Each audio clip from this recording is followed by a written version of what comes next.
نستغفره ونعوذ بالله من شرور أنفسنا ومن سيئات أعمالنا من يهده الله فلا مضل له ومن يضلل فلا هادي له وأشهد أن لا إله إلا الله وحده لا شريك له وأشهد أن محمدا عبده ورسوله صلى الله عليه وسلم أما بعد.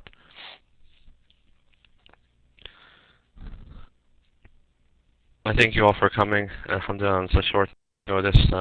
This is a lecture that I've had the honor and the privilege of giving several times now, alhamdulillah, dealing with the definitive word on the marriage of the Prophet Muhammad sallallahu alayhi wa alihi wa sallam to Aisha bint as-Siddiq radiyallahu ta'ala anhuma. It is an important talk and an important subject that a lot of people are often misguided upon and misled due to the sensitive nature of the subject. So inshallah I will, it is a short talk, alhamdulillah. I should be able to finish it in about 45 minutes. I as always, open the floor to questions. If you have a question as we're going through it, I will definitely try to answer it. And I will also try to elaborate or repeat if somebody doesn't understand something as we're going through it. And I hope, inshallah, that this will benefit you and increase your iman and increase your knowledge so that you can better answer this question when you are faced with it, as we often are as Muslims. Bismillah, walhamdulillah, salatu wassalam ala rasulillah, amma ba'd.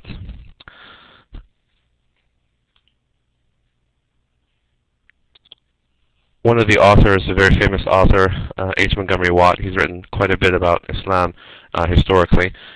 He's quoted as saying, "Of all the world's great men, none of them have been so much maligned as Muhammad sallallahu alaihi wasallam," meaning that so many great men that there have been, but none of them have been abused as much as the Prophet Muhammad sallallahu alaihi wasallam and lied about.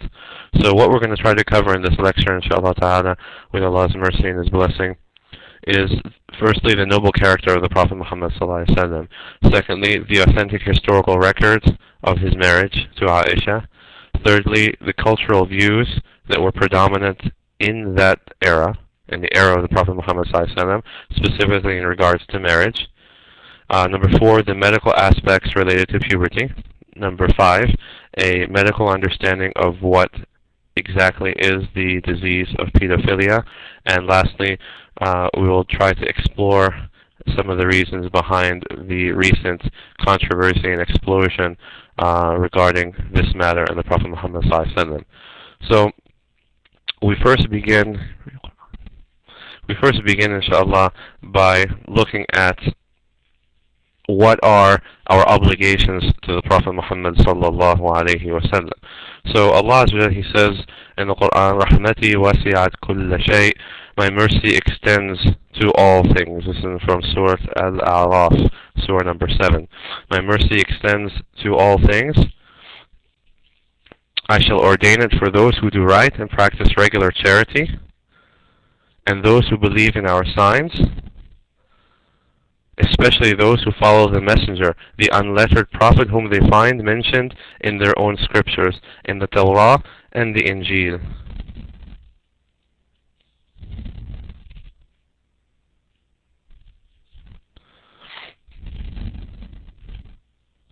For he commands them with what is just, and he forbids them what is evil, and he allows them as lawful what is good and pure, and he prohibits them from what is bad and impure. He releases them from their heavy burdens and from the yokes that are upon them. So it is those who believe in him, honor him, help him, and follow the light that was sent down with him, these indeed shall be the ones who prosper.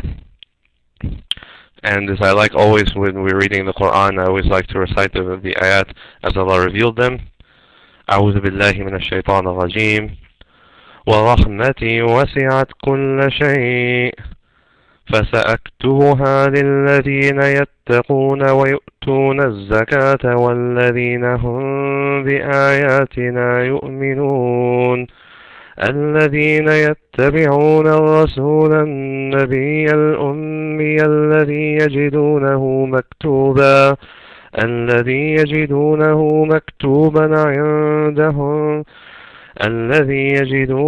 مكتوبا عندهم في التوراة والإنجيل يأمرهم بالمعروف وينهاهم عن المنكر ويحل لهم الطيبات ويحرم عليهم الخبائث ويضع عنهم إصرهم والأغلال التي كانت عليهم فالذين آمنوا به وعزروه ونصروه واتبعوا النور الذي أنزل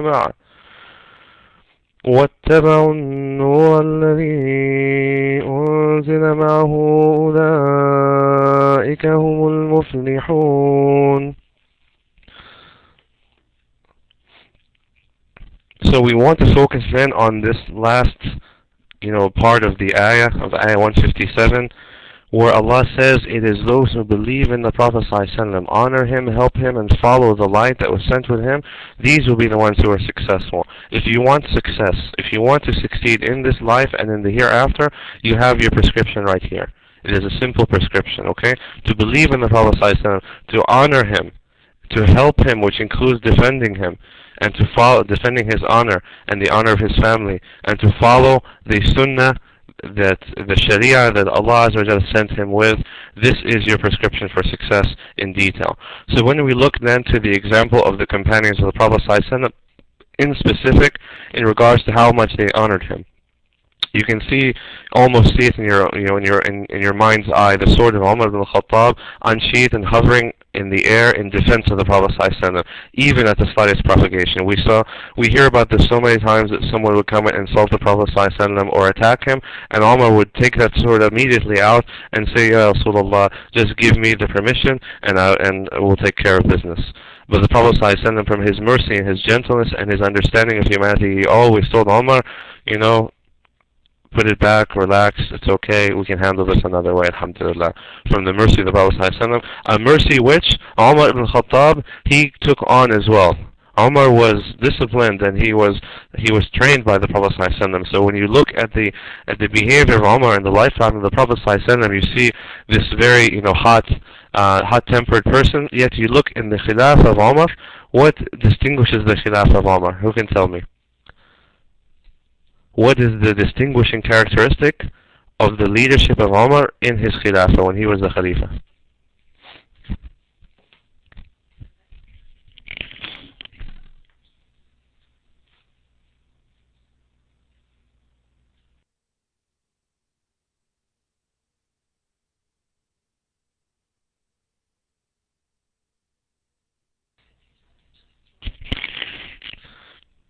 He was very gentle to the kuffar, exactly. He was gentle, and not only to the kuffar, but gentle with all Muslims, okay?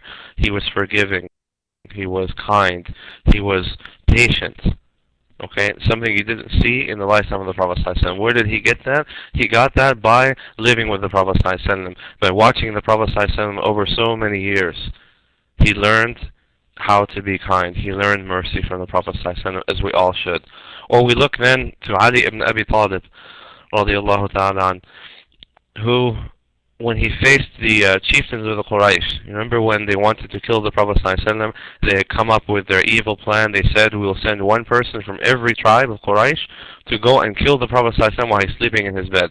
That way, nobody can attack one tribe at all. It will be a sin that we will share all of us together, or a crime we will share all of us together, and that way nobody can oppose us. So Ali ibn Abi Talib, he volunteered himself and he said, Ya Rasulullah, let me sleep in your bed. In fact, give me your green shroud that I will wear it, so that when they see me in the bed, they will see the green shroud and they will think that it's you, and they will try to kill you. Instead, they will kill me instead. So he was willing to give up his own life, radiallahu ta'ala anhu, for the sake of the Prophet ﷺ. We look in Uhud, we see an amazing picture developing in the Battle of Uhud, specifically with when the archers left their positions, and Khalid ibn Walid, he went around and he attacked the Muslims, and the Prophet ﷺ found himself almost without any defense around him, On that day, we always talk about women in Islam, and people always criticizing and saying, oh, the women have no position in Islam. Yet what did the Prophet ﷺ, he would say about Nasiba, who was from the family of Ammar ibn Yasir. And so Nasiba was there, radiallahu ta'ala anha wa an ahliha ajma'in. That he said, I could neither look left nor right on the day of Uhud without seeing her there fighting to defend me, without seeing this noble woman, radiallahu ta'ala anha, fighting to defend the Prophet ﷺ, her and her family, radiallahu ta'ala anhum. Abu Dujana as well. Abu Dujana, he was one of the great and courageous companions of the Prophet ﷺ. He used his body to shield the Prophet ﷺ against the arrows of the disbelievers. So Abu Dujana, his body became the post for about 7 or 8 arrows of the disbelievers. All of that to protect the Prophet ﷺ. Yet when you look at the current situation that we are in today, okay, we look at this statement by Jerry Vines, a pastor he's actually from Jacksonville, Florida, when he was speaking a few years back at the Southern Baptist Conference, Pastors Conference. He said this horrific and ill-spirited statement. Christianity was founded by the virgin-born Jesus Christ. Islam was founded by Muhammad, a demon-possessed pedophile who had 12 wives, and his last one was a 9-year-old girl.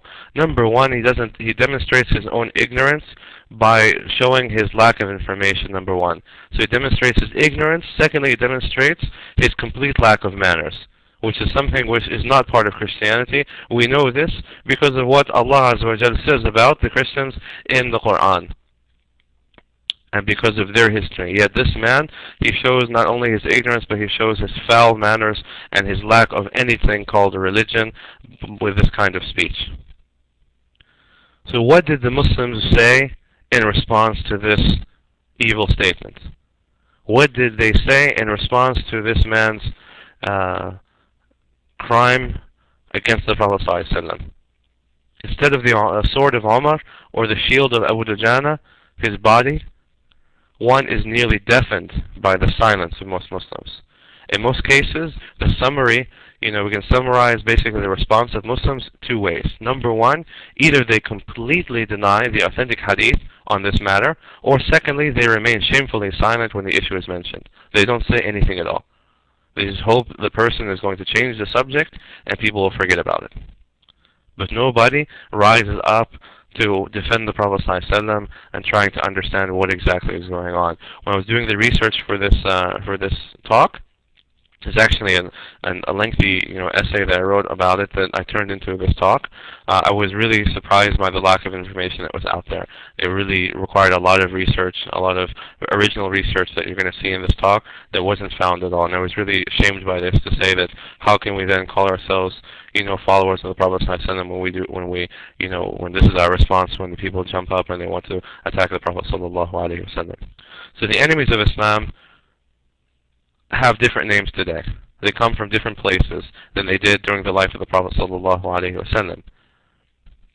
But their insolence, their vulgarity, and their lack of anything resembling manners or civility did not change. They are the same as they have always been. So then we change now to the noble character of the Prophet ﷺ, the Messenger of Allah, salawatullah alayhi wa sallam.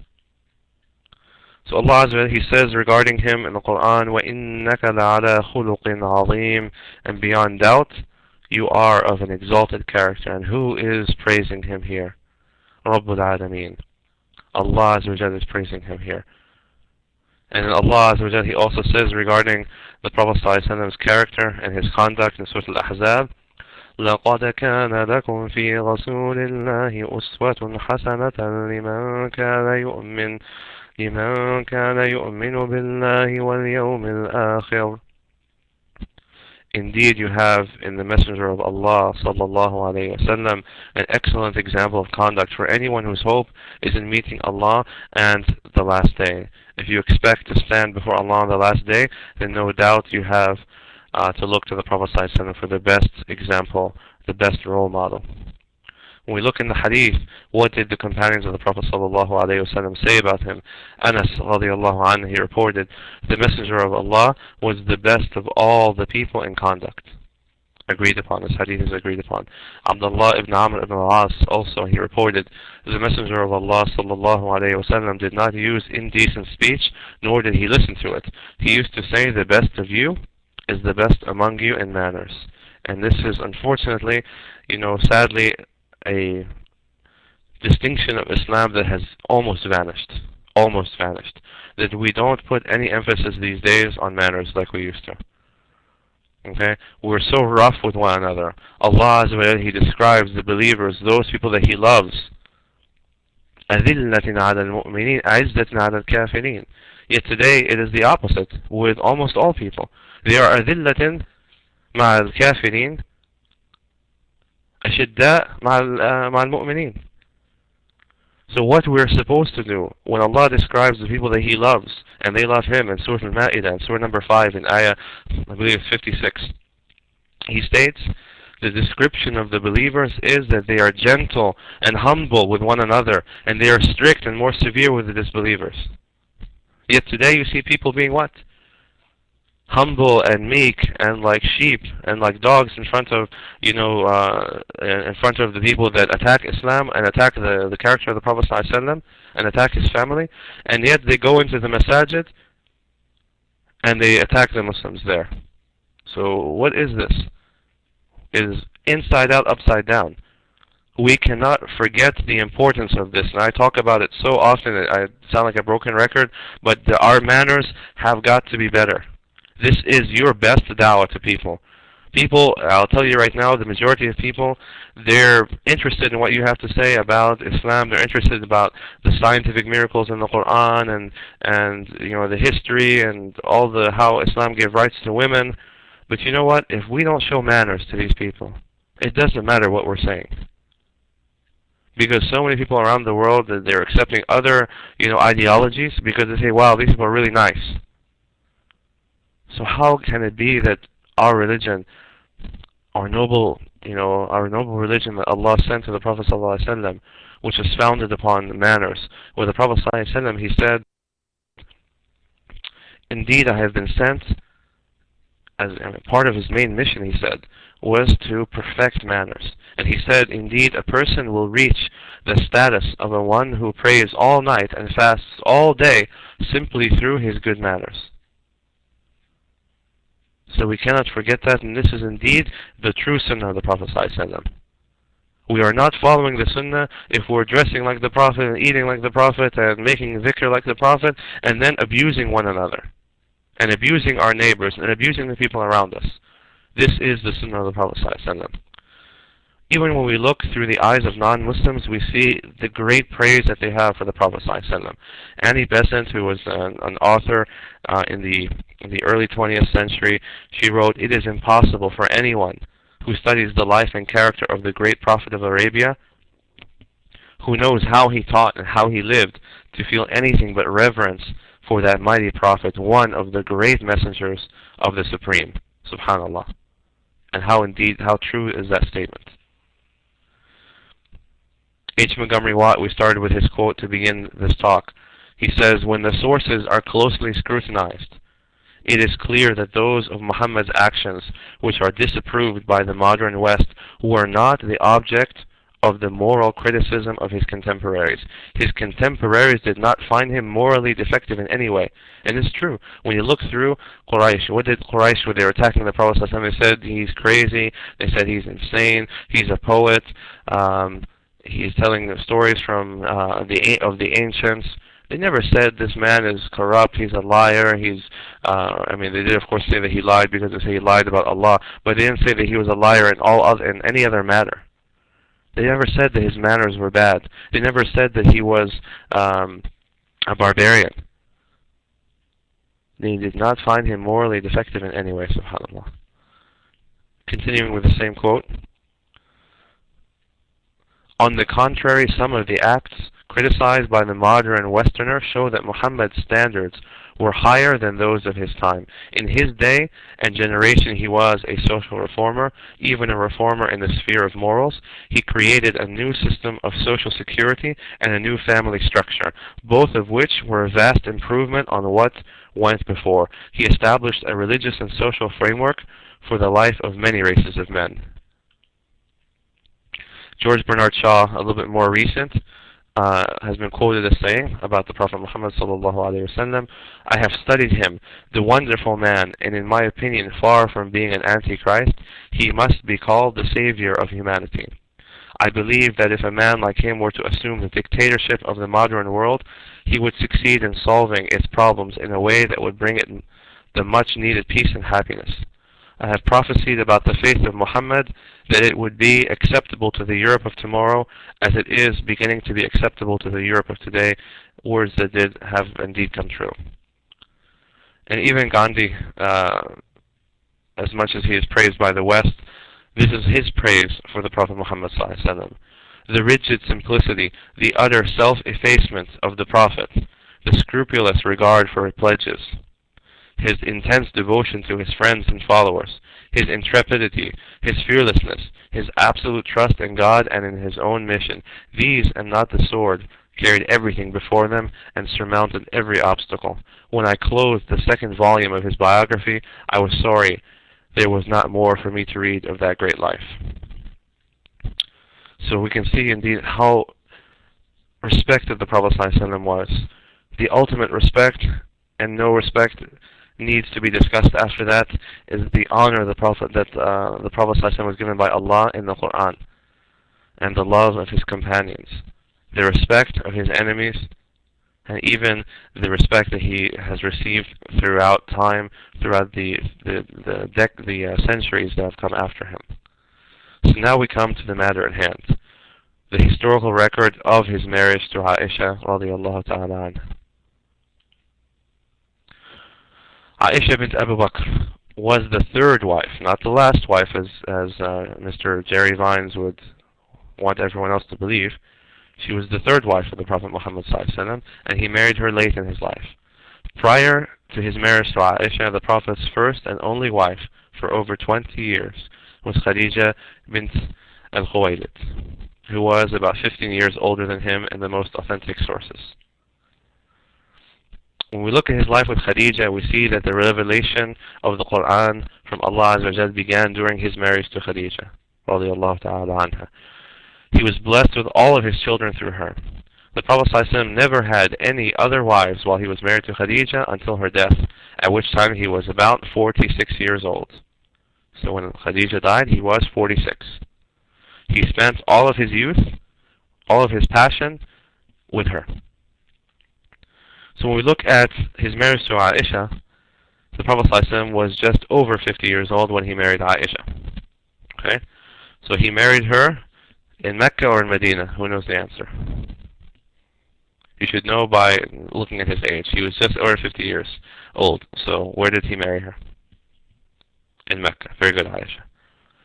Okay? Just before the Hijrah, they were married. She was the daughter of Abu Bakr, the Prophet ﷺ's best friend and his most devout supporter. When we look at the authentic hadith on their marriage, there are many authentic narrations on this. There are 4 hadith narrations in Sahih al-Bukhari and 3 in Sahih Muslim, clearly all authentic, which have the following text. Aisha was 9 years old at the time that her marriage was consummated with Rasulullah sallallahu alayhi wa sallam. Okay? She was 6 when they had been betrothed, in other words, when they were engaged, and 9 when the marriage, when it was consummated, when they went to live together. These hadith that we're speaking of were narrated by 3 separate companions of the Prophet ﷺ.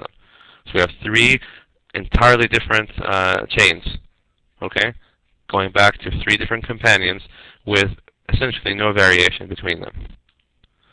The text of the hadith of Bukhari in English is that Aisha herself narrated that the Prophet ﷺ was betrothed to her, zawajaha, when she was 6 years old, and he consummated nikah, his marriage to her when she was 9, and then she remained with him for 9 years. She was 18 when the Prophet ﷺ died. Are there other reports? This is always the issue. People always come and say, well, there's disagreement on the issue because there's narrations that she was 16 and she was 18 and, this and that and the other, so we're not really sure. And this is always, how people seem to try to wiggle out of this whole issue. Okay? So the other reports. A hadith with basically the same text is reported in Sunan Abi Dawud. So now we have how many? How many hadith? I mentioned Bukhari, Muslim, and Abu Dawud. How many hadith are we talking about? Not 4. 4 just in Bukhari. 8. Very good. So we have 4 in Bukhari, 3 in Muslim, and now 1 in Abu Dawud. All being sahih. All these are authentic hadith. Other texts which are written, which claim different ages for Aisha at the time of her marriage, exist, but none of them are authentic. None of them. Not one of these texts, not one of these hadith is authentic. So then the evidence is clear. It is undeniable. There is no knowledgeable Muslim who, following the Sunnah of the Prophet ﷺ, who can reject it. Because you're going to reject, you're going to then tell us then that Al-Bukhari has mistakes. And there has been no scholar which has come and has said that there is one hadith in Sahih al-Bukhari which is defective. Not one hadith in its entirety is defective in Sahih al-Bukhari. So, on top of that, we have something else that's going to dig a little deeper of a hole, okay? If we're trying to wiggle out of this whole issue. Aisha also narrated another hadith which is found in Sahih al-Bukhari, where she said, Rasulullah sallallahu alayhi wa sallam, he said to me, you have been shown to me twice in my dreams. And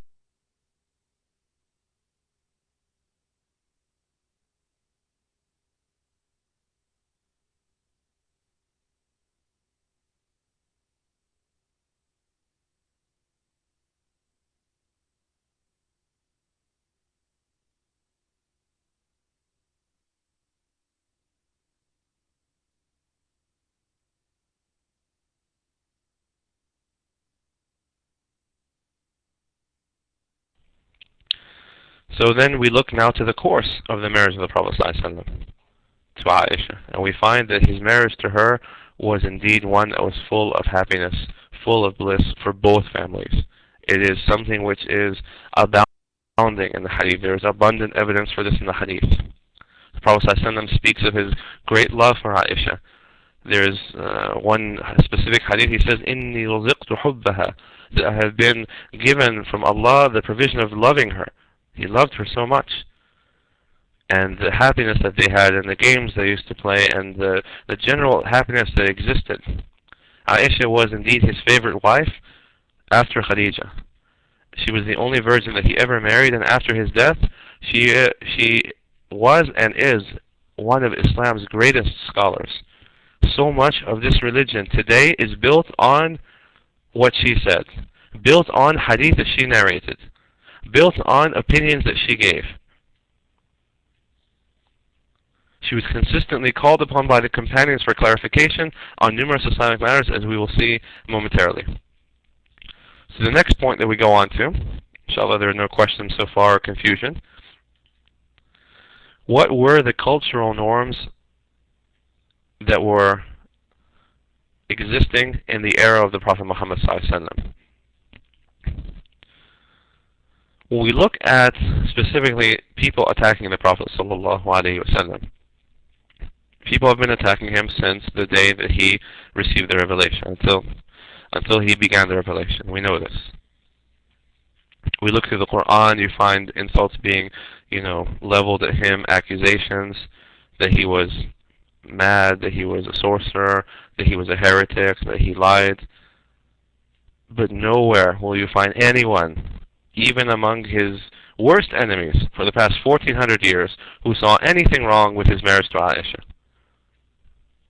Correct me if I'm wrong. Anybody know of any single text somebody had an issue with this? There's not one issue. Nobody. They hated the Prophet ﷺ. His enemies hated him. They wanted to destroy him. They wanted to kill him. They wanted to burn down everything that he did. We're talking about from the pagans in Quraysh, from the Christians in the Roman Empire, from the Persians in the Persian Empire. So many people, they wanted to just erase everything that he did. Nobody said a word about this, even though his life was well known. These hadith being taught in Bukhari were well known to so many people. So then one major question comes up: why? Why then only in the last 50 years, 60 years? I think it's subhanAllah, I think it's much less than that. I think it's only in maybe the last 30 or 20 years that this issue came up. Why did none of his enemies over the past 14 centuries miss this opportunity to quote-unquote expose him? So the answer we're going to find lies in the cultural norms of most of the world, in fact probably all of the world at that time. And the second part of this question we're going to get to at the very end. So what then were the marital practices of the 7th century? East and West, civilized and uncivilized, Muslim or Christian, monotheistic or polytheistic, the vast majority of the world in the 7th century of the Common Era, what people often call AD, so the year 600 to the year 700 we're talking about now, they married young. It was not only the norm in that time, but it had been the norm since the 5th century BC. How many years is that? From the 5th century BC until the 7th century CE. How many years are we talking about?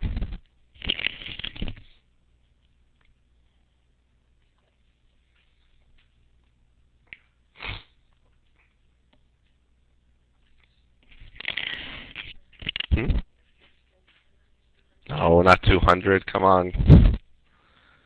1200. Good. Okay. A lot. I like that.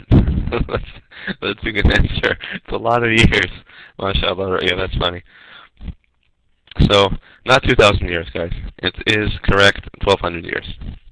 Okay. So, 1,200 years. 1,200 years, okay? To that point. But we're not done yet. It still continues on until this day. Alright? So add to 1,200, what are you going to add to 1,200? Yeah, another 1,400. Okay?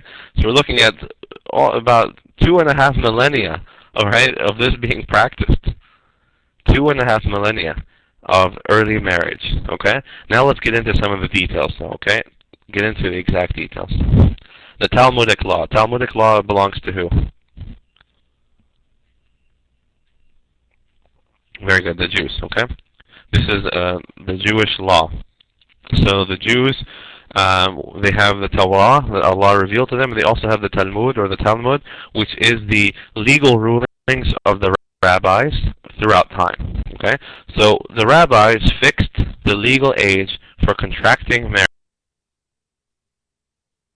marriage at puberty, alright? So this was their law. The prevailing marriageable age for girls in Europe during the Renaissance was 12 years. During the Renaissance. The Renaissance was when? Give me a ballpark year. Renaissance was when?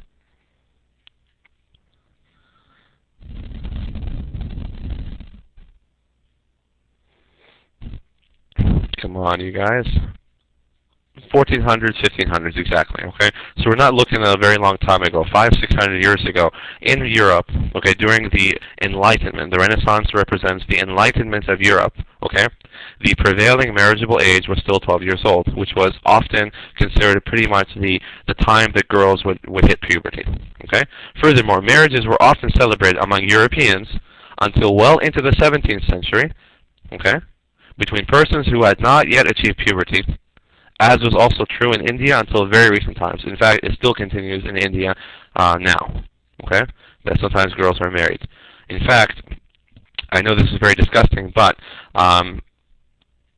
you all know Thailand, unfortunately, has become very famous in recent years for what?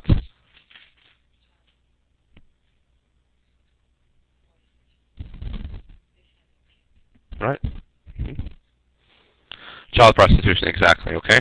Child prostitution specifically. So, discussing, perverted men from Europe. Okay, they fly in America, of course. They also, as well. It's not just a European phenomenon. That they fly to Thailand and they basically have their way with little girls. Okay, and boys, but it is primarily a lot of times with girls. And the problem for them, okay, these very sick people, they had a problem though. They were noticing that there was a lot of people coming. Okay, a lot of people from these countries were going to Thailand for this. The word got around, and so a lot of people were coming. So they found a problem that they couldn't find virgins anymore. Okay, so these Westerners in general started doing something with the people in Thailand. They started basically contracting with the families with babies. They said, you are going to save this baby. I will pay you right now, and you save this baby, and don't let anybody else touch her until she reaches age of 7 or 8 or whatever they wanted, or less than that in other cases. Okay, so that we have the first run at them. We don't want anyone else to have the opportunity to do this. Okay, so this is a reality. So it is not this is not a practice which has disappeared in entirety. Okay, but this is of course a diseased process. Okay. In India, right now, I'm sure there's people in here who have Indian backgrounds. When child marriages occur in India today, is this something which is seen as culturally normal in several parts of India? True or not? Or is it seen as a disease? Is it seen as a medical disease like a sexual perversion? Or is it seen as something normal? We've been doing it for hundreds of years, and that's just the way things are, and that's the way they're going to continue. Which way is it? Aliyah, you have some information on this regard. Tell me. Good. It is seen as something normal, and that's the whole issue here. So we have, the reason I mentioned Thailand is because there are, we have to recognize the difference between the disease process, the medically diseased process, okay, of men wanting to rape little girls, okay, and the normal process, the culturally normal process, okay. It varies with culture. Very important here. It varies with culture. Okay, it may not be normal in America today or in Europe today, but it has been normal in many parts of the world forever. Okay, as it has been normal also in Europe, that this is just the way marriages worked. And these people, when they got married at the age of 5 or 7 or 10 or 12, 30 years later, what was their situation? Those people that have knowledge of India, 30 years later, what's going on? It's not really what I was looking for. I don't think that's traditional. Allahu A'lam. They're still married. Okay. Divorce is now a new idea. Okay. That is becoming more common. But the typical thing, correct me if I'm wrong, the typical thing based on what I have studied and what I've seen is that these marriages last. They are marriages that continue on to the end of time. All right. You're right, sir. You're quite right. That sometimes the husband is a bit old and he's dead in 30 years, but in other cases he's not. Okay, but these are marriages which last until until the death of one of the partners is what I'm trying to say. Why am I making this point?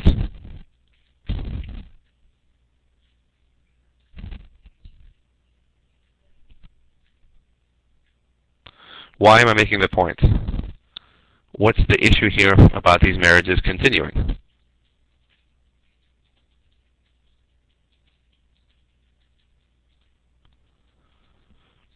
Think about it. Okay, it was normal for them to marry. Okay, they had fruitful marriages, correct. Okay, what's the difference though? What's the difference between the issue in Thailand and what's going on in India? Yes, they are recognized, that's all correct. So these were fruitful marriages, they were happy marriages, they were recognized marriages, okay? But the issue was they were meant to last, okay? A marriage is meant to last. Okay, when people get married, all right, they are intending to live out their days with each other.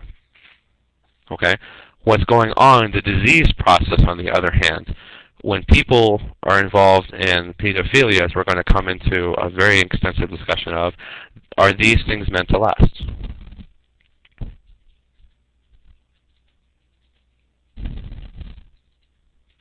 Absolutely not. It is a sickness, and so they are different. Okay.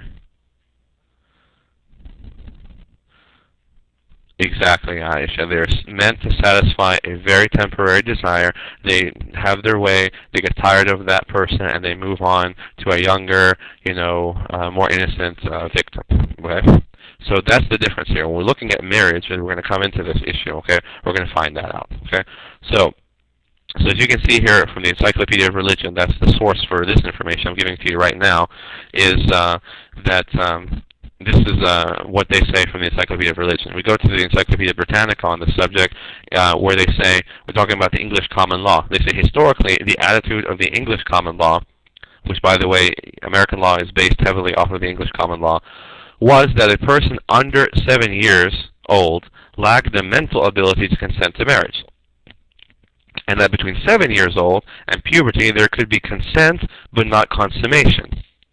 Okay? English common law, we're going to find out, came about in the 11th century. In the 11th century. So here, just to kind of demystify and break it down here, what they're saying is under 7 years, really, nothing can really be going on at that point in time because they just don't know what they can't understand. Between 7 and puberty, though, they could say, yeah, I think I'll go for it, but they can't consummate their marriage. They cannot move in and live together. So at common law, therefore, the marriage of a person between the ages of 7 and 12 or 14, depending on the puberty, was inchoate, and would become coet on reaching puberty if no objection was raised, meaning that it wasn't complete, okay? So you can have an engagement at that time, at the age of 7, but really the marriage cannot be fully conducted, cannot be fulfilled until puberty sets, okay? This is English common law. What is the English common law again? It is the earliest structure for, part of the Western legal system, formulated in 1066. Again, 11th century. How many years after the Prophet ﷺ?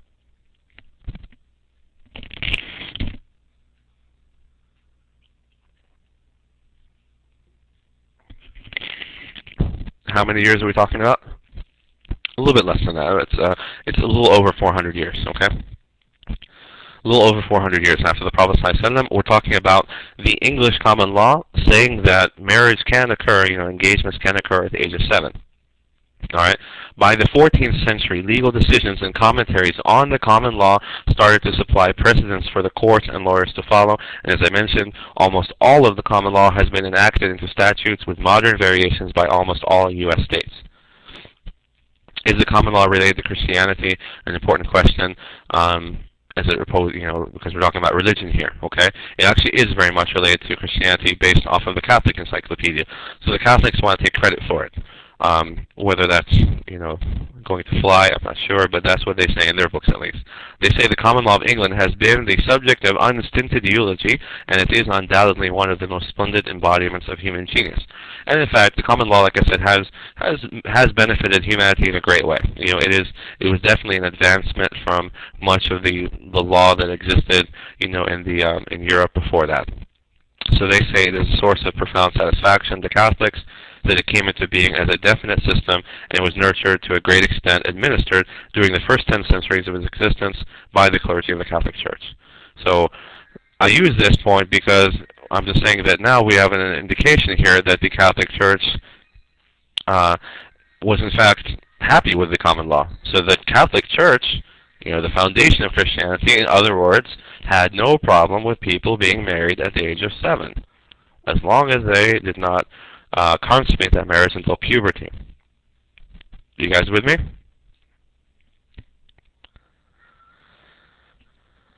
So what then specifically is the Christian marital doctrine? Okay, the Church, again the foundation of Christianity, set the age for marriage at puberty, when girls reach the age of 12 and boys the age of 14. So girls, typically hitting puberty at 12, boys at the age of 14. So they said, you can't have consummation before that. But they said children could be betrothed, in other words, could be engaged at 7 years of age, although this would not be binding for another 5 to 7 years.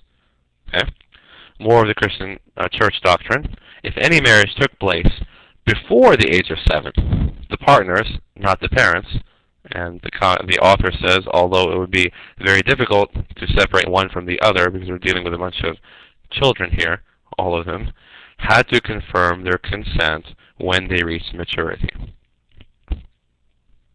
Okay? Which means what? What is that saying? Who's going to translate that for me into English? What point do we take from this principle of the church doctrine?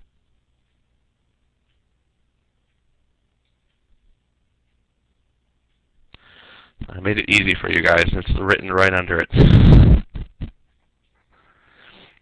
That it did occur. That marriages did occur before the age of 7 in the church, okay, because the lay authorities accepted the church's doctrine on marriage, but betrothals and marriages did occasionally take place before the parties were 7, okay, and this comes from, the source for this is English noblewomen in the later Middle Ages.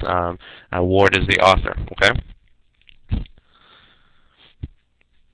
So it did happen that marriages in Christianity, in Christian countries, okay, occurred before the age of 7 before. It did happen, okay? So we go forward now until up to 1917. We're going to go very far into the, into the future from what we've been talking about. Not until 1917, under the Catholic Pio-Benedictine Code, was the canonical age of marriage in the church raised to 14 for girls and 16 for boys. So what we're trying to say here is up until 1917, less than 100 years ago, girls were still getting married at puberty, even under the Catholic Code, even under the canon of the Catholic Church. Oddly enough, this is not the law in many territories of the world today, including 8 to 10 U.S. states, at the time that I wrote this, which was about 3 years ago, where the legal age of marriage is still 12 for girls, provided there is parental consent. So that it happened to be that in 8 to 10 United States, girls could still get married at 12 as long as their parents said it was okay. What's your evidence? Let's go to the next slide. Young Tina Akers. Tina Akers, 1998, became pregnant when she was only 12 by her 29-year-old boyfriend, Wayne. At that time, Tina was just out of the 6th grade. Parents, be concerned. Okay? Tina was just out of the 6th grade, not supposed to even know anything about that, and she was already having a baby because she had to drop out of the 7th grade when her pregnancy became more advanced. And this is not out of the supermarket tabloids, by the way. This is not from like the Star magazine or something. This is coming out of current news. What was Maryland state law in 1998? I don't know if they've changed it. It defines statutory or second-degree rape as sex with a child younger than age 14 by someone 4 or more years older. So basically, anyone who was 18 or older, if they had sex with a 14-year-old or younger, they were going to be put in jail.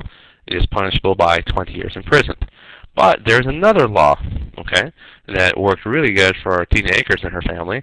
Another law in Maryland state law which says children under the age of 16 with no minimum age, I repeat, no minimum age, could marry with parental permission and proof of pregnancy. So if the parents said it's okay and she was pregnant, then can't touch the guy.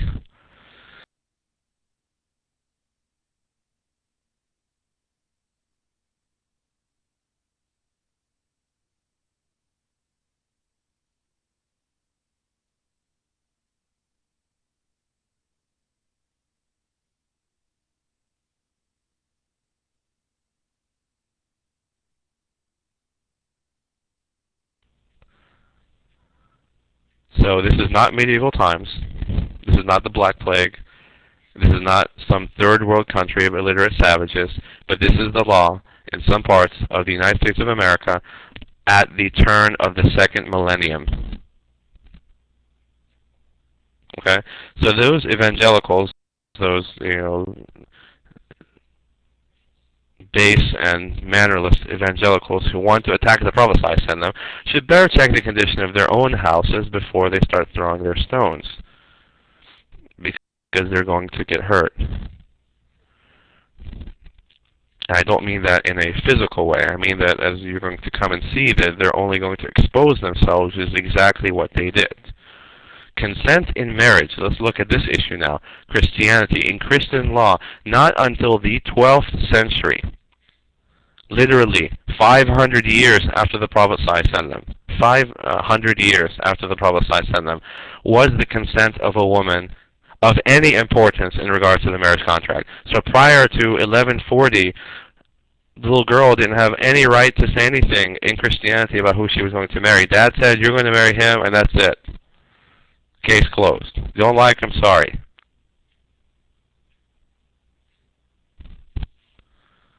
What about Islam? We have the hadith of the Prophet ﷺ, more than one in fact, but this one should do, in Bukhari, where Rasulullah sallallahu alayhi wa sallam, he said, a matron should not be given in marriage except after consulting her. A matron being a woman who had been previously married. And a virgin should not be given in marriage except after her permission. And the people said, Ya Rasulullah, how can we know her permission? He said, her silence indicates her permission.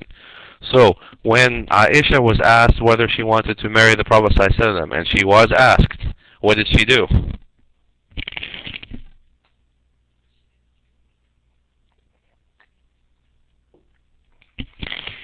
She was silent. Are you guys guessing, or do you know of a text that says that?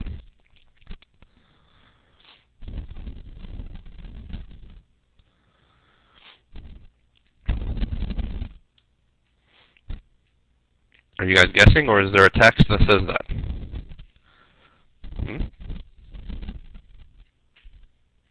Yeah, I'm saying, do we have a text that says that Aisha was silent? Yes, there is. There is a text that says Aisha was silent. Okay, so this is part of the seerah of the Prophet Muhammad sallallahu alaihi wasallam. Okay, I'm not sure exactly where it is. I know it's in the seerah of the Prophet sallallahu alaihi wasallam. So when you look up the seerah of the Prophet sallallahu alaihi wasallam on this issue, it is confirmed. Okay. So medical aspects related to puberty and adolescence. Okay, so I know we're going to get off of the religion a little bit here. We're going to talk about medicine for a little bit. Why did the Prophet ﷺ wait?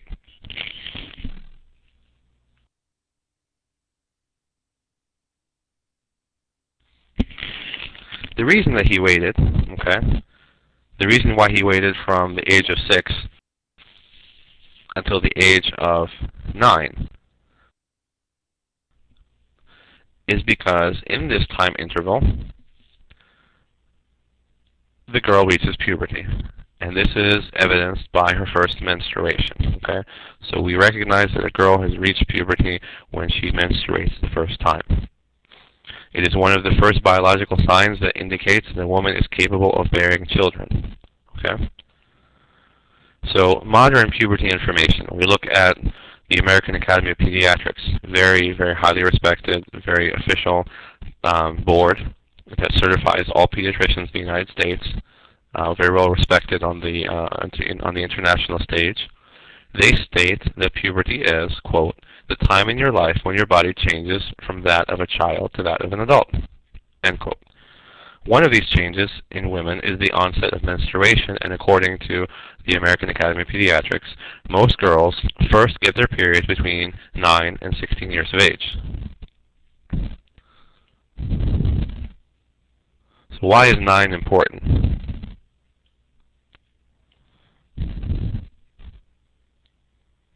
We just mentioned that the American Academy of Pediatrics states that the majority of girls get their periods, they reach puberty between the age of 9 and 16. So why is 9 important? You're right, so it is a common age. We established that. How does that relate? Very good. Aisha was 9. Very simple. Aisha was 9.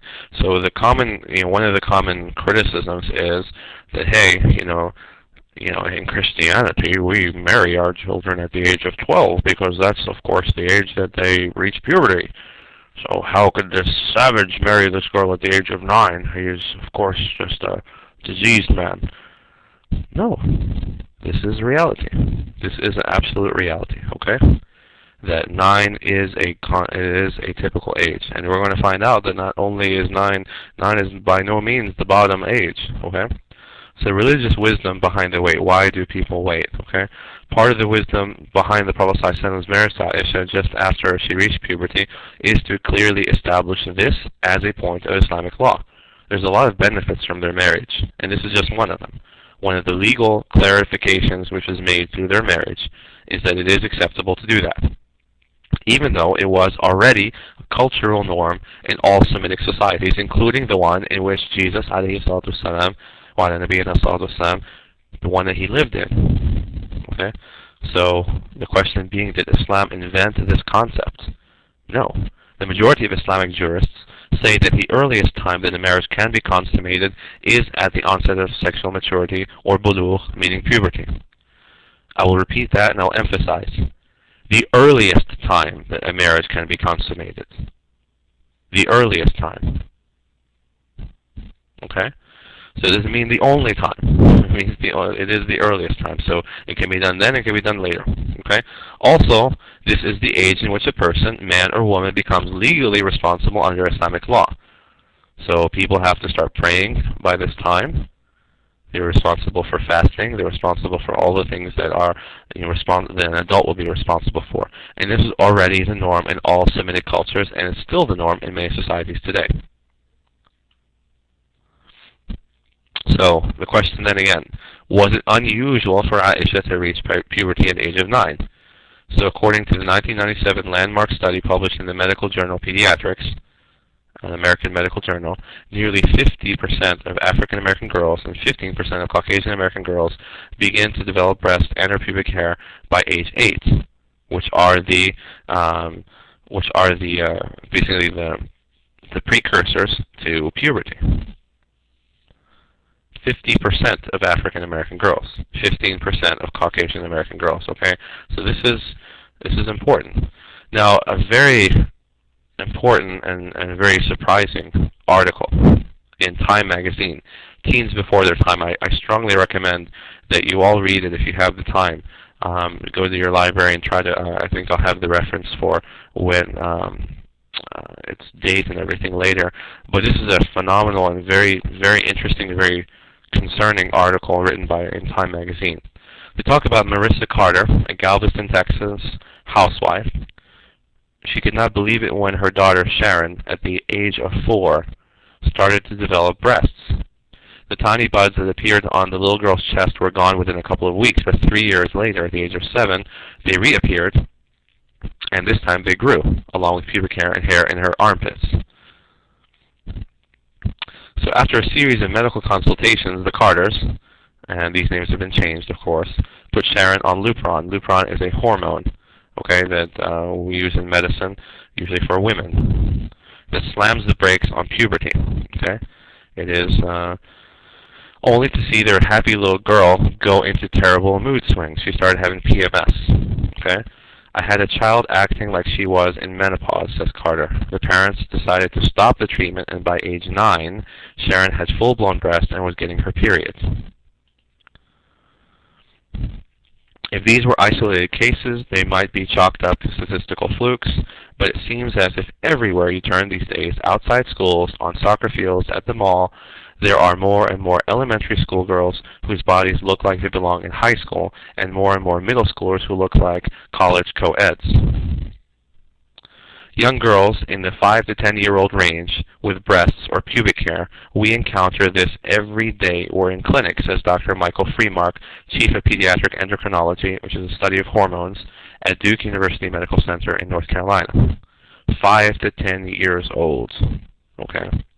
And I can tell you right now, as a doctor working in the emergency room, this has always surprised me. I've seen girls routinely that they come in, and I don't always look at I don't always pay heavy attention to the age. I usually have an idea whether somebody is, a child or an adult when I just kind of scan through the information before I go visit the patient. So sometimes I don't really remember exactly. So I'll go in and I'll see this child who's there, a young adult, I'll say, and I'll be like, so your daughter is like 15 years old, right? And I'll be like, 15? They're like, no, she's 10. It happens all the time, all the time. And I'm like, oh, okay.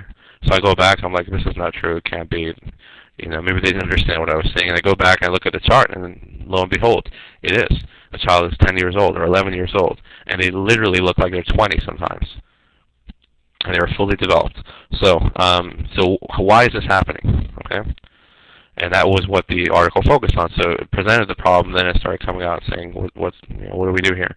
The question that naturally arises from this discussion then is promiscuous sex amongst our young, rapidly advancing girls the solution to the pandemic, as opposed to what those primitive societies in the past did in similar circumstances, which was early marriage? Okay, so the issue here is not in the water really. The situation is their comment. I mean, if you want to look at it from a medical standpoint, they say that our society today is heavily gets a heavy diet of sex every single day. Okay, if you sit down once, okay, those of you that don't have kids or don't have little kids, just turn on like the children's programs. Okay, watch Nickelodeon, watch Cartoon Network, watch MTV or something like that. But MTV is still like high school age. Nickelodeon is still like your elementary school age and middle schoolers, okay? And see what's being shown on those channels, okay? See what kind of advertisements are. See how the children are dressed, okay? You look at like even subhanAllah, just there are hundreds of examples, okay, of just all these kids on these shows, and they're all, Disney Channel, another great example of the Disney Channel. What did these shows, they represent girls who are 10, 12, 14 years old. How are they dressed? Okay, they're dressed in short skirts and high heels, and halter tops and tank tops and whatever. It's surprising. So what happens is that children are seeing this. Okay, this is a stimulation for the brain. So they're getting stimulated from their own programs. They get stimulated from discussions of, sex education these days is being given to children at the age of 11 or 12 in schools. You see the things that are out there on the billboards. You see just the frank spread of pornography. I've seen, I was doing a class on the internet one time, and I saw that a lot of children's websites actually, like Sesame Street and things like that, there are mirror websites with pornography with these names. So I don't know how it works, but somebody types in Disney and then they click on something and they end up going to a porn site. Why or how or what the purpose of this is. Yet the issue here is that young kids are being exposed to they're exposed to pornography. They're exposed to their colleagues being dressed in a certain way. If you go to a middle school or something like that, you'll see how people are dressing these days. So basically, all of this is stimulation. Okay, their magazines are like this. The things that they read. It's like, childhood disappeared. I think about what I was doing when I was 13 years old, not even 10, not even 13. I remember like still being a kid. I remember still like going skateboarding with my friends who were boys.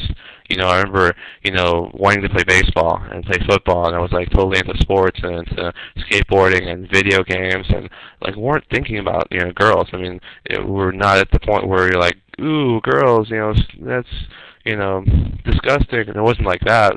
Maybe that was like the age of 10 though. That was what we were doing when we were 10. But now it's like, I'm not joking when I tell you this. That I'm in clinics sometimes, and I've heard, girls the age of 7 say, oh, my boyfriend. I'm like, you're 7 years old, for God's sake. What do you mean your boyfriend? 7 years old, when I was growing up, 7 years old, we're like, boys are disgusting. They didn't want to ever talk about boys. So this is, this early exposure, okay, causes a hormonal response. Okay, so they're noticing these girls are getting puberty at younger and younger age. So then the issue that comes out of this then, what are you going to do about it, okay? So you have a girl who's 12 who looks like she's 18, all right, and boys from high school or maybe even college are trying to, take her out, okay? So she has the body of a 20-year-old, but the brain and the intellect of a 12-year-old. What do you do?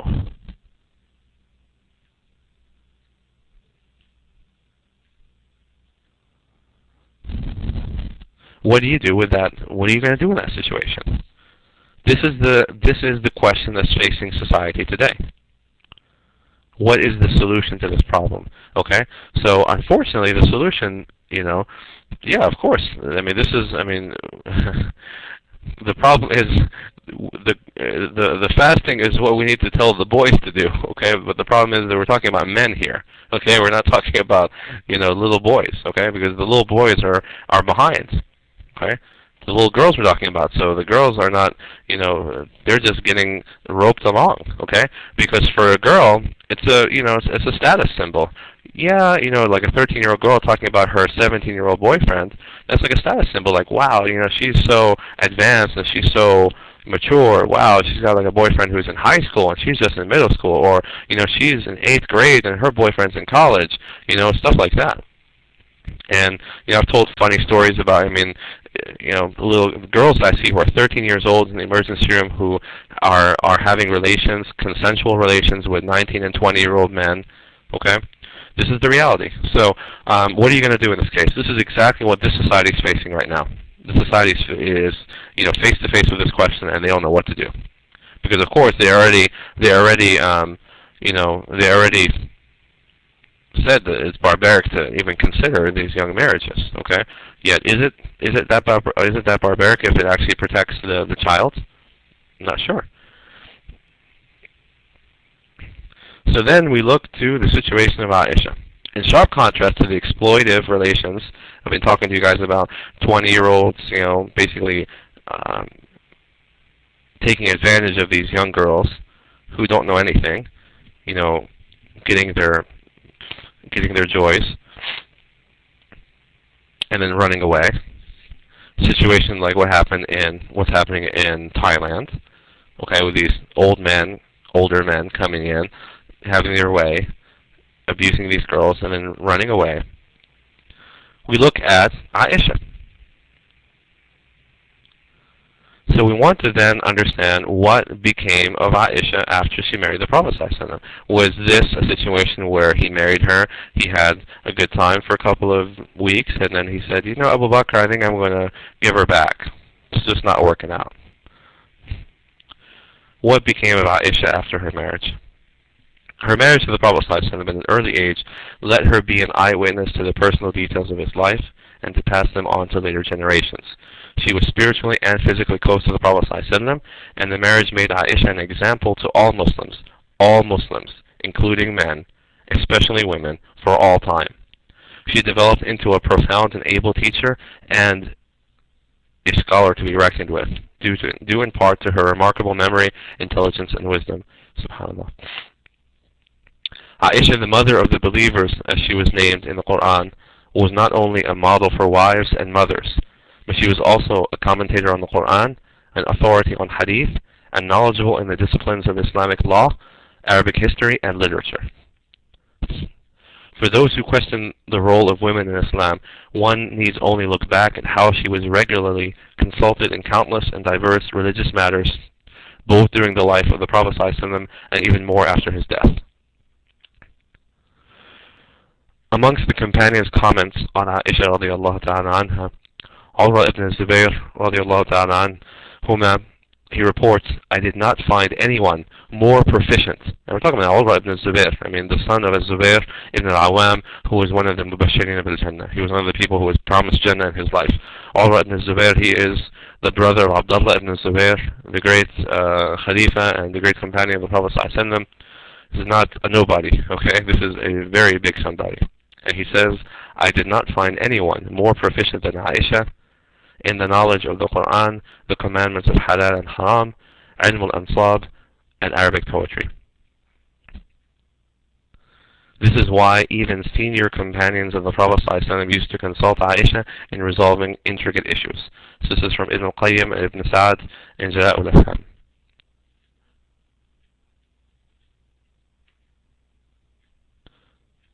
Aisha was the aunt of, was she the, no, you're thinking of Hafsa, okay?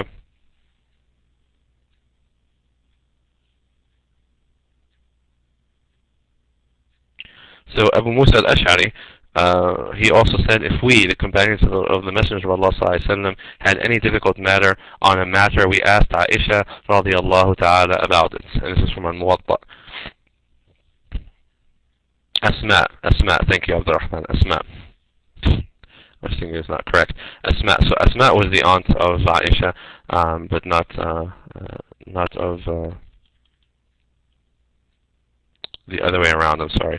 That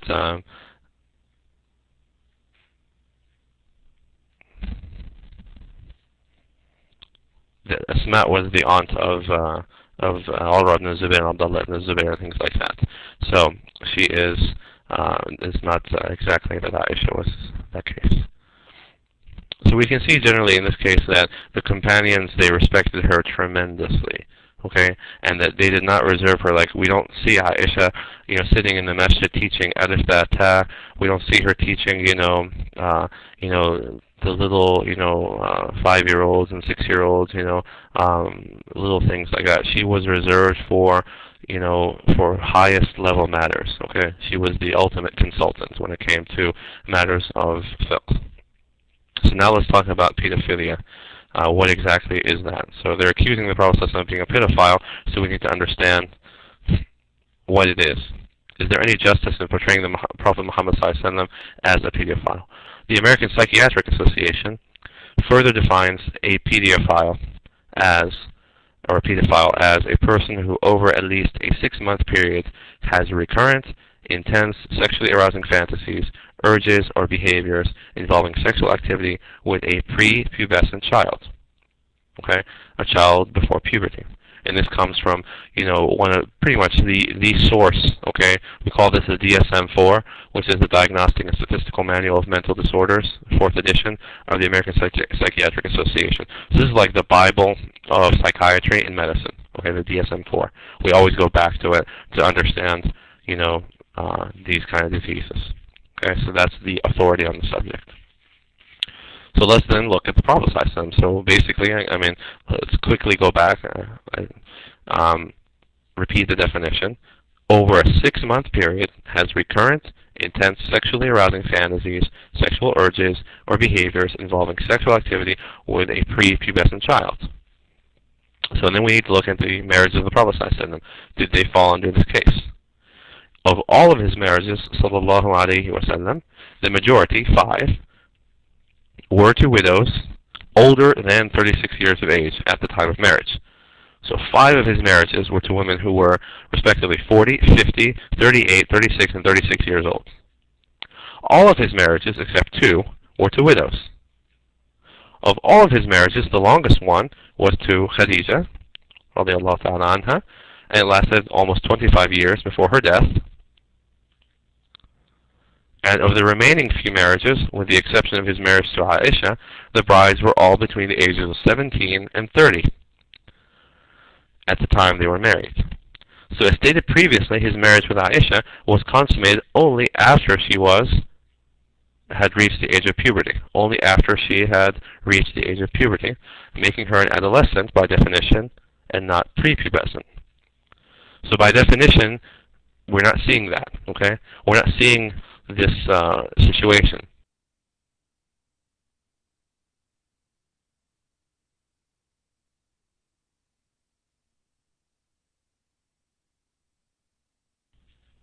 Furthermore, we discussed this a little while back, that the difference between a person being a pedophile and normalcy is what happens after the marriage, right? So we all generally agree, and this is definitely a medical situation, we don't see pedophiles marrying their victims and living with them for the rest of their lives. What we do see is a repeated pattern of this disease, of this urge. They go from one to the next, to the next, to the next, to the next. There's no such thing as marriage. There's no such thing as I'm going to live with this person and develop this person and love this person and honor this person. Alright? So we can see the Prophet ﷺ did not do this. And secondly, we also see the result of his marriage to Aisha. So we spoke about Dr. Annie Besant previously, being an author who wrote about the Prophet ﷺ in the early 20th century. And she said, "But do you mean to tell me that the man who in the full flush of youthful vigor, a young man of 24 years old, married a woman much his senior and remained faithful to her for 26 years, at 50 years of age, when the passions of a dying, when the passions are dying, that then he married for lust and sexual passion at 50 years of age? Not thus are men's lives to be judged. And you look at the women whom he married, you will find that by every one of them, an alliance was made for his people, or something was gained for his followers, or the woman was in sore need of protection." And it makes sense. Does a man who at this point in his life, who can have any woman that he wants, due to his status, he's going to go and then all of a sudden change like this? No. And again, does a man who has this disease, does he take this child then and develop him into a scholar? I'll ask you guys a question. When you look at people who have been abused as children, what do they usually turn out to be?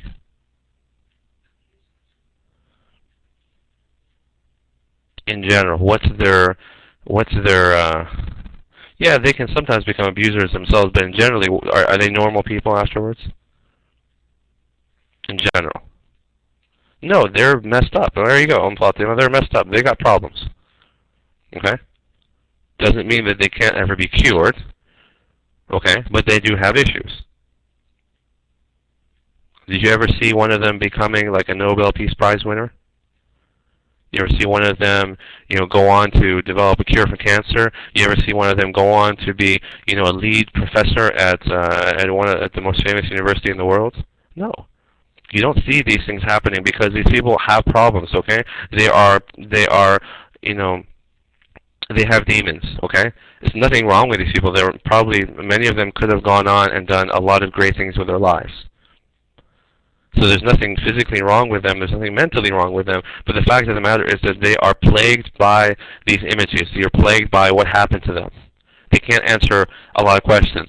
They don't know what to think. Their youth was taken away from them. A great injustice has been done to them, and so, of course, they're going to have problems. So, of course, you wouldn't see one of these people developing into a scholar.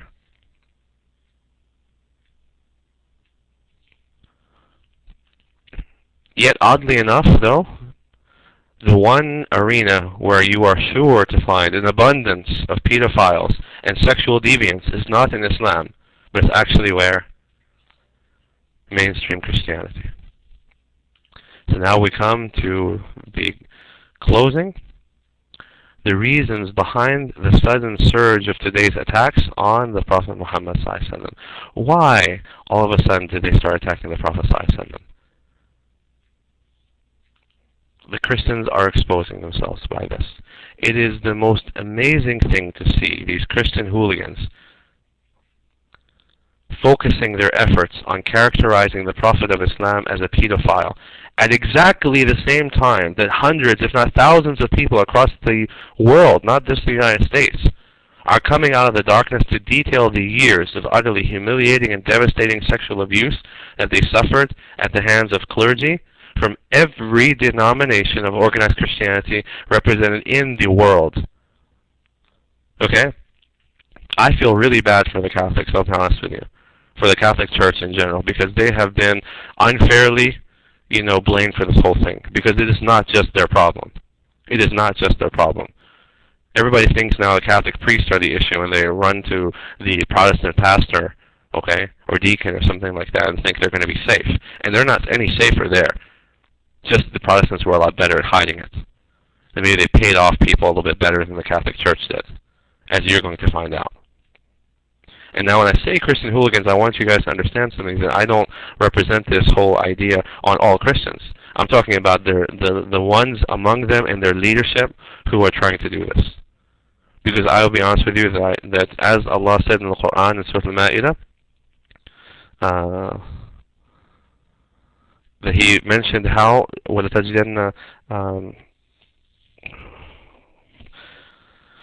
a bit tired, it's a bit late now, but from Surah Al-Ma'idah you will find the ayah where Allah He talks about the Christians, okay, and their love, okay, for the believers, that they share a bond, okay.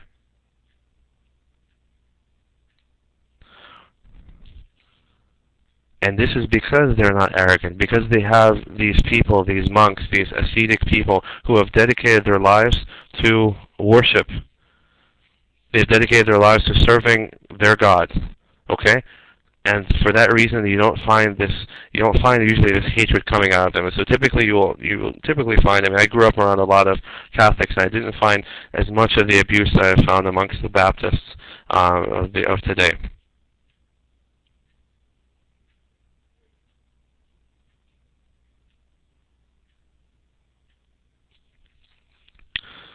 So going on, the ayah that I was referring to is from Surah Al-Ma'idah, which is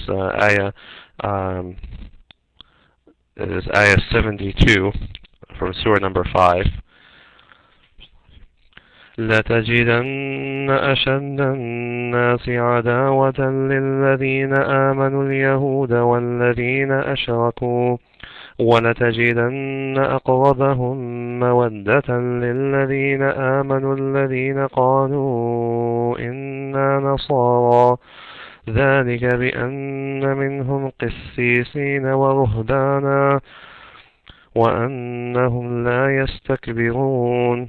So Allah here in this ayah, He says, in Surah Al-Ma'idah, remember, is one of the, regarding fiqh, it's the last surah to be revealed by Allah Azza wa Jal. Says, indeed, you will find amongst the people who most hate Islam, you will find the Jews and the pagans. They have the most hatred for Islam. And you will find those who are closest in love to the believers to be those who say, we are Christians.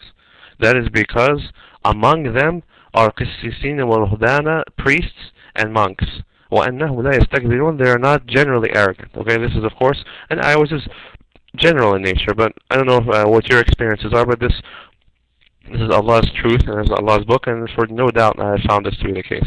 And no doubt the largest number of people who continue to accept Islam year after year, day after day, month after month, year after year, are always usually Christians. Okay, rare to find the Jews to become Muslims or some of the pagans, but typically you find a large number of Christians every single day they continue to come to Islam, because again they have in their hearts, a number of them, the desire to seek the truth. And I think even on this website, I would think that of the people who are listening to this lecture who have accepted Islam, I would guess that at least 90% of you used to be Christians, or you grew up as Christians in one way, shape, or form or another. So this is typical.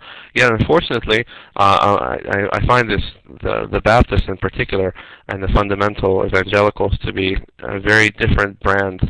You know, they resemble the Jews in more so with their attacks. You know, with their disregard for any kind of manners when it comes to Islam, when talking to the Muslims. They don't seem like they concern themselves with trying to sit down and talk and trying to, you know, find a way to go forward peacefully, but they seem to want to break and destroy. And we shouldn't be like that. As Muslims, we should not ever be like that. No matter who you're dealing with, okay, you have to remember again, the process of da'wah is founded and it is carried by manners. Okay? Even those people who are Jewish, who have accepted Islam, and there are, alhamdulillah, a number of them, they are often won over by the gentleness of a Muslim, even in the face of attack. Even in the face of attack. And one time I was giving a program on television, and it was a call-in program, people calling in, and one Christian person called, and he was really violent and real aggressive with me, and just kept badgering me and attacking me and insulting, and I didn't even say anything to him, really. I just hung up on him, you know. I just hung the phone up on him, and I didn't really think about it at the time, but the people, the brothers who were working the television station or that program, they told me afterward, they said, you know, this is mashallah, they said, everybody that you ever talk to on the phone, throughout this whole program and the other programs you did. We were always really, alhamdulillah, really happy with the way you handled it. You always handled challenging circumstances in a very gentle and a very well-mannered way. But they said except that one. They said you shouldn't have hung up because that didn't look good. You know, you shouldn't have done that, even though that he was very aggressive and things like that. So our manners have to be, we have to be the better person. Okay? Enough said about that. A lot of people say, I thought this was just a Catholic problem. Isn't that what we hear? What has been falsely represented in the American media as solely a Catholic crisis is in fact a global catastrophe affecting every denomination of Christianity as well as other religions as well, like Jews. Okay? Just some statistics. 131 Baptist ministers, 241 Bible church ministers, usually evangelicals, 82 Anglicans, Episcopalians, 37 Lutherans, 45 Methodist ministers, 19 Presbyterians, and 171 others. You know how there's a lot of Christian sects. Betrayal of trust, clergy abuse of children. This is a book. Although we find the numbers of molesting clergy staggering, our figures undoubtedly reflect only a fraction of these cases, notes Annie Laurie Gaylor, editor of Free Thought Today and author of the 1988 book Betrayal of Trust, Clergy Abuse of Children. It has to be stressed, she says, quote, it has to be stressed that many criminal cases are not necessarily reported by newspapers, and that most cases of clergy abuse of children never reach the criminal courts in the first place. They are settled outside of court. Some other heinous statistics. Most ministers were charged with molesting at least 4 or 5 victims, not just one, but were believed to have assaulted many others. Okay?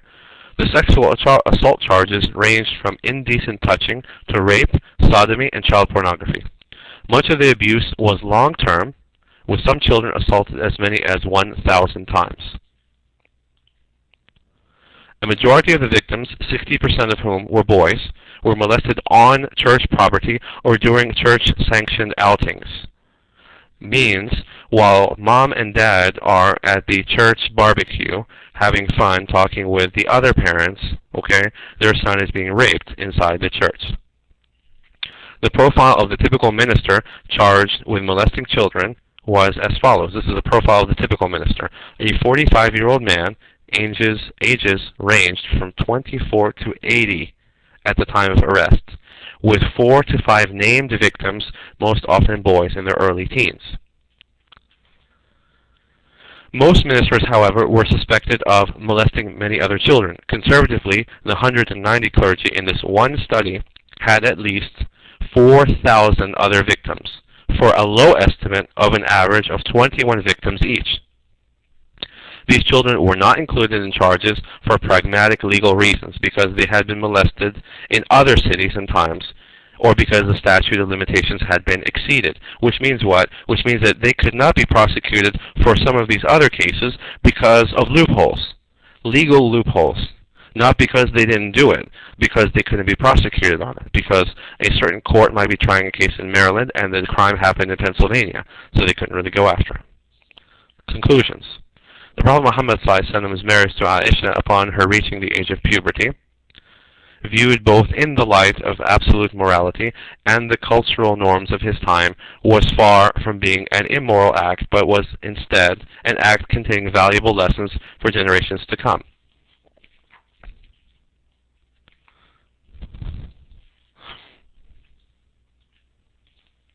Moreover, this marriage followed the cultural norms of all Semitic peoples, including those of biblical times. I didn't mention to you, due to the time, I didn't want to really extend this out too long, but you look even at the Bible, you look at, I believe it was, there's a number of characters of people mentioned in the Old Testament, men or boys actually who are married at the age of 9. Even one scholar said that regarding Maryam, they said she would have been married at the age of 12, just like everybody else was married at the age of 12 in her time. Okay? Based on this and other information elaborated upon above, it is grossly hypocritical for Christians to criticize the Prophet ﷺ's marriage to Aisha at such a young age. If they want to criticize the Prophet ﷺ, then they should criticize Joseph the carpenter, they should criticize Solomon the king, David, and everybody else in their Bible. Additionally, it is important to note that the Prophet Muhammad ﷺ has been sent as, amongst other things, a role model and example of excellent conduct for the believers. With this understanding in mind, one can look back into the Prophet ﷺ's life to see his example in many different marital settings, monogamous and polygynous. We also see his various dealings with his wives, as some were younger, others older, some were virgins upon marriage, and others divorced or widows. The point being said here is what? How many centuries in history now are we dealing with girls being married late in life? Okay? Look at all of history that we have in front of us right now, all of recorded history. How much of that history involves women being married later in life? How much of that history? Percentage-wise, centuries, however you want to report it. Very, very little. Very good. Okay? So, do you think it would make sense then that the Prophet ﷺ should be married to only older women when the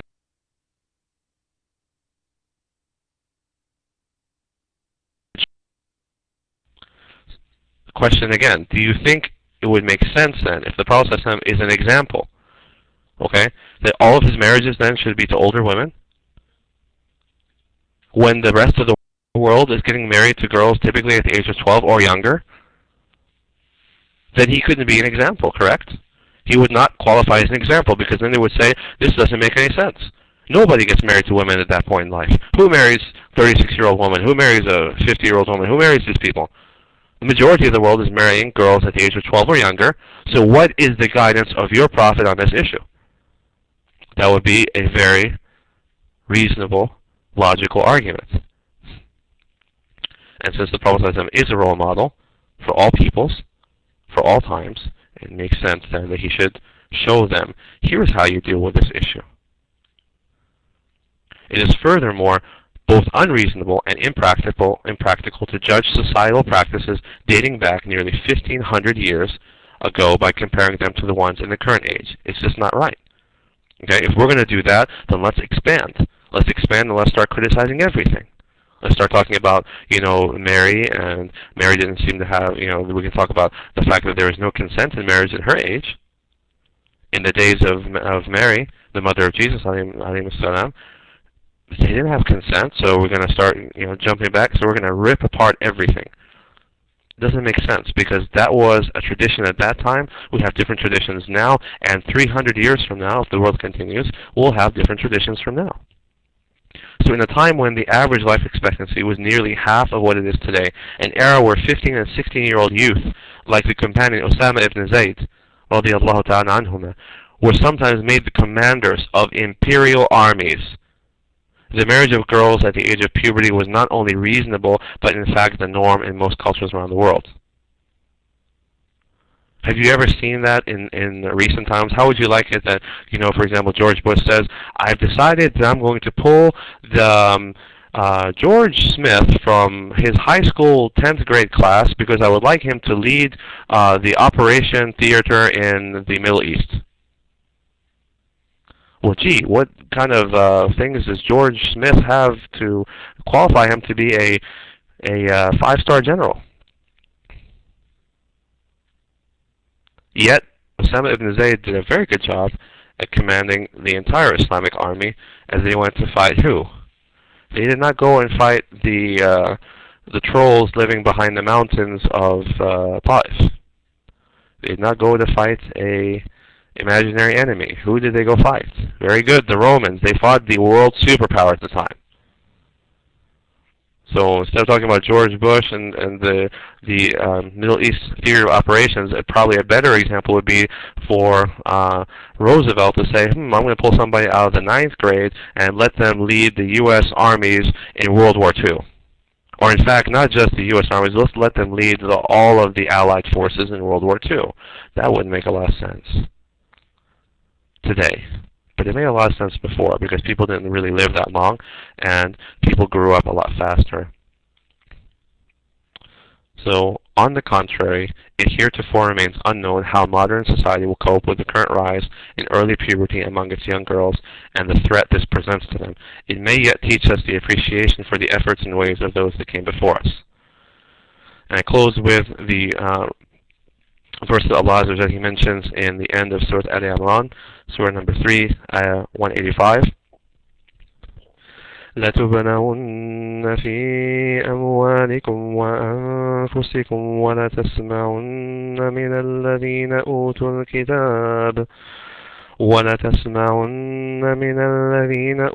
الكتاب من قبلكم ومن الذين أشركوا أذى كثيرا وإن تصبروا وتتقوا فإن ذلك من عزم الأمور.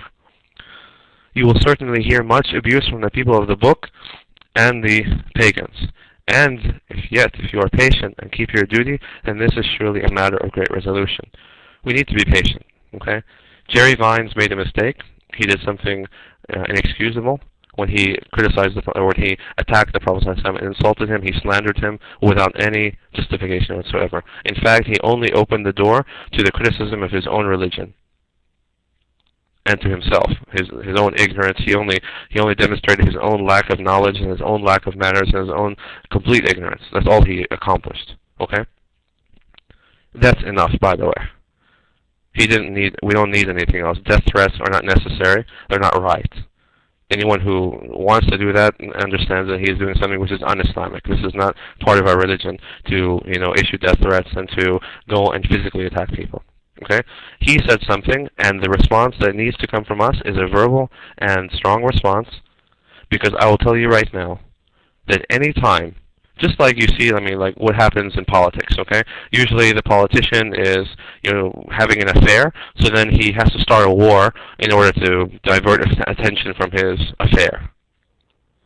So when you're going to see, when Christians or anybody else start attacking something in Islam, look really closely, look at the big picture, and try to figure out what they're trying to divert attention from. Because usually you're going to find a huge mess under the problem. They're trying to cover something up. And in this case, it was just a little too coincidental that they come to attack the Prophet ﷺ at the same time that they are about to be, the whole church is being ripped apart right now. Christianity is being torn to shreds by the actions of these animals who do not represent Christianity at all. They don't represent the church. They don't represent the teachings of that religion. Although we disagree with Christianity and we know that they're wrong, we invite them to come and to accept Islam. We invite them to come and look at the beauty of Islam. We invite them to come and look at how Islam has maintained the truth of all that they believe in. So we don't agree with their theology, but at the same time they are people of the book, and Allah gave them that name out of a certain respect, because they are people who still implement much of the teachings of Allah. As you can see, even in the West, in terms of their laws, their general behavior of the people, and things like that. So when you see this happening, when you see certain groups of people rushing to attack Islam, look at the big picture and try to figure out what's going on, and turn around and expose them for what's really going on. This is the best defense. This is, in fact, the best offense. Going mad and acting like a fool in the streets, burning things and rioting and acting like an insane person, issuing death threats and physically attacking people. This is not part of this religion, and this is not how we prove our points. We prove our points, inshallah, just like this. And I hope Allah Azza wa Jalla, He accepts this effort, and inshallah that you all benefit from it, and inshallah that now you have you hold the truth in your hands, inshallah, and you hold the understanding, okay, that you can then go, if somebody mentions this, you're not going to hide in the corner. You're not going to deny the authentic sunnah of the Prophet ﷺ like the rest of the people. You're going to say, hey, you want to talk about the Prophet ﷺ, let's sit down here. I'd love to talk to you about this whole issue. I'd love to show you how even in your own religion, you're going to start, if you're going to criticize our Prophet, you got way more to learn, because you're going to be criticizing your whole history. You sit down and talk to him like that, and then subhanAllah, people will respect you. and they will honor you because you are able to control yourself. And as the Prophet ﷺ, he said, the strong person is not the person who defeats another person in the wrestling match, but who is really the strong person? Controls their anger. No doubt when you hear the Prophet ﷺ being abused, being slandered, it is a natural part of Iman that you should be angry. It is natural. That's why Omar used to take his sword out. But it is also a part of our Iman to control that anger and to channel it into something beneficial and something civilized. And this is why I talked earlier about how Omar changed. Because Omar went from taking on that behavior of Jahiliyyah, let's take the sword out and kill somebody, but he grew and he progressed and he developed himself into a beautiful Muslim, controlling that and instead being so peaceful and so gentle with the people. Never weak, never somebody you could step on, but instead somebody that even when what did the church say about him when the Abu Ubaidah ibn Jarrah, he went to Jerusalem, the patriarch of the church in Jerusalem, he said, we will not give this key to this city. We will not give the key of Jerusalem to anybody except your leader. And when Omar came to them in the way that you all know that he did, in the gentle, humble way that he came, they said, yes, this is the man we expected from our scriptures. This is the man that's written about in our scriptures. This man. This gentle man. So inshallah, I ask Allah to accept it, and I apologize for, I know I added a lot more to this than I typically do for your benefit, and I hope inshallah that you forgive me for the length of time, and that inshallah that it was something that benefited you and will strengthen inshallah your understanding of this religion, strengthen your love for the Prophet ﷺ, and also strengthen your da'wah so that you present yourself in the best way, and then inshallah that you increase your manners inshallah to be consistent with what Allah has sent to us of the teachings of the Prophet ﷺ, through the teachings of the Prophet ﷺ, to be people of great manners. Barakallahu feekum wa jazakumullahu khair. Subhanallahumma bihamdika ashhadu an la ilaha illa anta subhanaka wa atubu ilayk.